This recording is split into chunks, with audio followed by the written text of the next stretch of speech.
Kembali lagi di Cerita Cinta Channel. Jangan lupa like, comment, and subscribe ya. Terima kasih. Via mundur beberapa langkah menahan ketakutannya. Ia berusaha menutup pintu dengan cepat, namun laki-laki itu memposisikan kakinya di celah pintu dan mendorongnya kuat-kuat, sehingga Via terhuyung ke lantai. Via pun menyeret tubuhnya mundur saat Aldi terus berjalan ke arahnya. Seringai menakutkan yang hadir di wajah laki-laki itu membuat Via semakin ketakutan. Ia terus melangkahkan kakinya mendekat, seiring dengan Via yang terus menggeser tubuhnya mundur. Mau apa kau kemari?" tanya Via terbata-bata. "Mas Wira tidak ada." "Aku tahu Wira belum pulang dari luar kota, dan aku sudah mengawasimu sejak beberapa hari ini. Bukankah aku tidak boleh melewatkan kesempatan emas ini?" ucapnya dengan suara pelan. Via semakin ketakutan tatkala menyadari apa maksud pria jahat di depannya. Aldi, seorang pria yang pernah akan membayar jasanya di hari pertama bekerja di tempat hiburan, mendapat tawaran seorang gadis perawan dari pemilik tempat hiburan, membuat laki-laki itu rela membayar dengan harga yang sangat mahal. Namun malam itu Via berhasil melarikan diri, sehingga Aldi murka dan berniat mendapatkan Via dengan cara apapun. Bahkan ia tak peduli walaupun status Via adalah istri dari temannya. Via tidak sanggup berkata-kata lagi, yang ada hanya ketakutan. Ingin berteriak minta tolong pun percuma. Rumah Wira memiliki taman luas dan jarak dengan rumah lain cukup jauh, sehingga mustahil jika ada yang mendengarnya. Aldi semakin mendekat. Ia menatap Via dari ujung kaki ke ujung kepala. Seorang wanita muda yang baginya lumayan cantik dan mempesona dengan kepolosannya. "Kau harus membayar kerugianku untuk malam itu," ucapnya dengan seringai tipis. Via segera bangkit. Ia hendak berlari menuju kamar belakang di mana ponsel dan tasnya berada. Namun, baru beberapa langkah, Aldi sudah berhasil menariknya. Via masih berusaha memberontak, namun semakin kuat Aldi mencengkram tangannya. "Tolong lepaskan aku," lirih Via berusaha melepaskan diri. Ia mendorong tubuh Aldi hingga mundur beberapa langkah. Namun Aldi semakin menjadi. Ia melayangkan tamparan keras ke wajah wanita itu, kanan dan kiri. Plak, plak. Via terhuyung ke lantai dengan bekas tamparan yang memerah di kedua sisi wajah dan juga setetes darah yang keluar di sudut bibirnya. "Mas Wira," gumam Via memanggil nama suaminya, yang mana membuat Aldi terkekeh sinis. "Untuk apa kau memanggil nama suamimu? Bukankah pernikahanmu dengan Wira hanya sebuah status palsu?" Dengan menahan sakit, Via berusaha menjauh dari Aldi dengan menyeret kakinya di lantai. Namun Aldi menarik rambutnya dengan keras. Via pun meringis kesakitan, seraya mencoba melepas tangan Aldi. "Bukankah kau mau uang? Aku bisa memberimu uang sebanyak yang kau mau. Kau hanya perlu menyenangkan aku saja," Via menyahut dengan menggelengkan kepala. Terlihat jelas dari raut wajahnya yang sedang menahan rasa sakit. "Mas Wira," panggilnya pelan. Ia sudah kehilangan daya untuk melawan ataupun melarikan diri. "Mas Wira, tolong aku." Via mulai terisak. Ingatan wanita muda itu menerawang ke masa di mana Wira begitu membencinya. Satu hal yang Via tahu, walaupun sang suami teramat membencinya, namun tak pernah sekalipun Wira menamparnya seperti yang dilakukan Aldi sekarang. "Teruslah memanggil Wira, karena itu percuma. Wira tidak ada di sini." "Tolong, lepaskan aku." Via mengatupkan kedua tangan, mencoba memohon sekali lagi, namun Aldi tak bergeming sedikit pun. "Melepasmu? Aku sudah lama menunggu saat-saat ini." Satu tangan Aldi menarik pakaian yang dikenakan Via, akan tetapi Via tetap berusaha mempertahankannya. Ia menangis pilu, dalam hati sungguh tak rela jika tubuhnya disentuh oleh seseorang yang bukan suaminya. Entah kekuatan dari mana datangnya, Via melayangkan sebuah tendangan ke arah paling mematikan laki-laki itu. Aldi pun meringis kesakitan. Via segera menyeret langkahnya menjauh dari Aldi dan tanpa sengaja menabrak sebuah guci antik sehingga suara pecahannya menggema di ruangan itu. Prang! Via kembali tersungkur di lantai, matanya berair. Ia menoleh ke arah di mana Aldi kembali berjalan ke arahnya. Kini Via tak punya daya lagi untuk melepaskan diri. "Bunda!" teriak Lila sambil menangis. Sepertinya gadis kecil itu sedang bermimpi buruk. Mendengar suara Lila membuat Opa dan Oma yang sedang duduk bersama di ruang keluarga segera menoleh pada gadis kecil yang sedang tertidur di sebuah sofa tak jauh dari mereka. Tuan Gunawan segera mendekat pada cucunya itu dan mengusap wajahnya. "Lila kenapa, Nak?" tanyanya lembut. "Bunda, Lila mau bunda." Suara tangisannya yang kencang membuat seisi penghuni rumah itu terkejut. Selama seminggu tinggal di rumah itu, tidak pernah sekalipun Lila terbangun dari tidurnya dan menangis. Oma pun segera membawa Lila ke pangkuannya. Namun ia sangat sulit ditenangkan. Lila terus menangis memanggil bundanya. "Bunda!"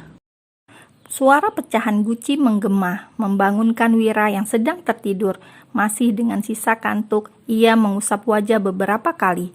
Perjalanan panjang dari luar kota membuatnya memilih pulang ke rumah untuk beristirahat sebentar, sampai akhirnya tertidur pulas.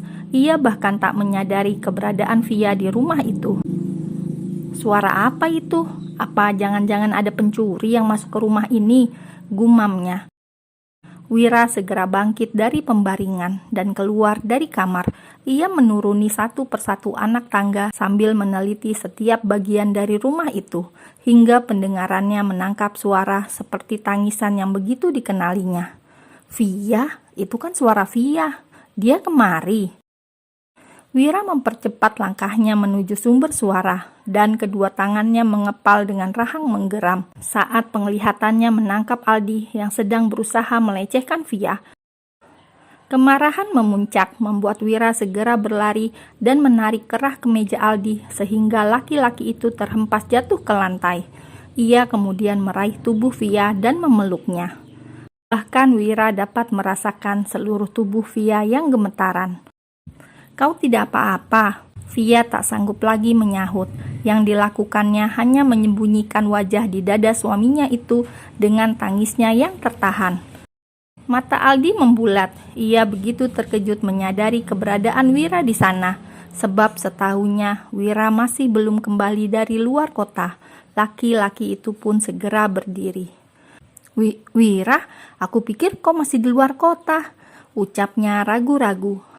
Tatapan Wira pun kembali tertuju pada Aldi. Ia melepaskan pelukannya dari tubuh Via dan mendorong ke belakang punggungnya. Tanpa sepatah kata pun, Wira menyerang Aldi tanpa belas kasih. Bahkan ia tak memberi celah bagi Aldi untuk membalasnya. "Berani sekali kau lakukan ini pada istriku," teriaknya sembari melayangkan pukulan bertubi-tubi. Aldi kembali tersungkur. Ia mengusap darah yang keluar dari sudut bibirnya. Lalu cepat-cepat laki-laki itu berdiri. Ia mencoba menahan Wira yang sedang dikuasai kemarahan. Wira, jangan salah paham padaku," ucap Aldi melangkah mundur ke belakang dengan nada yang terdengar jelas ketakutan. "Dia yang memintaku kemari, makanya aku datang." Aldi menunjuk Via yang berada di belakang sana. Ia sedang berusaha memfitnah Via demi menyelamatkan diri dari amukan Wira. "Dan kau pikir aku akan percaya?" Wira melirik Via dengan ekor matanya, kemudian kembali menatap tajam pada Aldi. "Kau bilang istriku yang memintamu kemari." Ia terus melangkah maju, seiring dengan langkah Aldi yang terus mundur. "Tenang dulu, Wira. Bukankah kau membenci wanita itu? Dia hanya seorang wanita penghibur." Mendengar ucapan Aldi membuat darah Wira seakan mendidih. Ia kembali menyerang Aldi membabi buta. Buk, buk, buk, pukulan demi pukulan terus mendarat di tubuh Aldi. Ia tak kuasa melawan Wira, hanya satu yang ada di benaknya, bagaimana menghentikan Wira. "Aku tidak akan membiarkanmu keluar hidup-hidup dari rumah ini," bentak Wira penuh emosi. "Wira, hentikan!" Sekuat tenaga, Aldi mendorong Wira hingga mundur beberapa langkah. Ia melirik Via dan Wira bergantian. Nafasnya sudah mulai tersengal dengan beberapa bagian tubuhnya yang terasa sakit akibat dihajar Wira habis-habisan. "Kenapa kau membelanya? Bukankah kau sendiri pernah bilang tidak peduli pada wanita itu? Bahkan Kau bilang jijik bersentuhan dengannya. Kau lupa semua kata-katamu. Aldi balas berteriak. Kau juga bilang akan menceraikannya begitu urusanmu selesai kan? Via terdiam, air mata yang sejak tadi ditahannya berguguran juga. Setiap kata yang terucap dari bibir Aldi bagaikan sembilu yang menoreh luka di hati. Ia mundur ke belakang dan duduk memeluk lutut di sudut ruangan itu dengan kepala telungkup sambil menangis. Sedangkan Wira masih dengan raut wajah menggeram, ia menarik kerah ke meja Aldi. Aku memang pernah berkata begitu. Dan itu adalah kesalahan terbesarku. Ia kembali menghujani Aldi dengan tinjunya. Aldi telah berlumuran darah, namun Wira seakan tak peduli. Raungan Aldi menahan kesakitan pun menggema. Masih dengan emosi meledak, Wira menuju sudut ruangan dan mengambil sebuah guci. Ia hendak melemparkan ke kepala Aldi, namun suara tangisan ketakutan Via menyadarkannya. Ia menjatuhkan guci itu dan melirik ke arah sudut ruangan di mana Via bersembunyi. Tak ingin Via semakin ketakutan, Wira mencoba meredam amarahnya dengan menghela nafas beberapa kali. Keluar dari sini sebelum aku membunuhmu, ucap Wira datar. Dengan sisa tenaganya, Aldi berusaha berdiri. Ia mengusap beberapa bagian tubuh, juga wajahnya. Kemejanya yang berwarna putih telah dipenuhi bercak darah. Kau akan menyesal, Wira, ucapnya dengan nafas tersengal. Lalu menyeret langkahnya yang sempoyongan keluar dari rumah itu. Ia bahkan membanting pintu dengan keras. Wira pun segera menuju sudut ruangan di mana Via berada. Ia berjongkok di depan sang istri dan mengusap rambutnya. Sayang, diraihnya tubuh Via dan memeluknya. Tangis Via akhirnya pecah. Hari itu ia menyadari keputusannya untuk masuk ke dunia malam akan menodainya seumur hidup. Via mungkin seorang wanita baik, namun dalam pandangan beberapa orang, ia tetaplah seorang wanita malam yang ternistakan. Terlebih ucapan Aldi yang terus terngiang di benaknya. Tenanglah, kau aman sekarang. Hingga beberapa menit berlalu, Via masih gemetaran. Wanita itu mulai sesegukan, sementara Wira masih terlihat berusaha mengurai kemarahannya. Wira akhirnya memilih menggendong Via dan membawanya menuju kamar yang berada di lantai atas.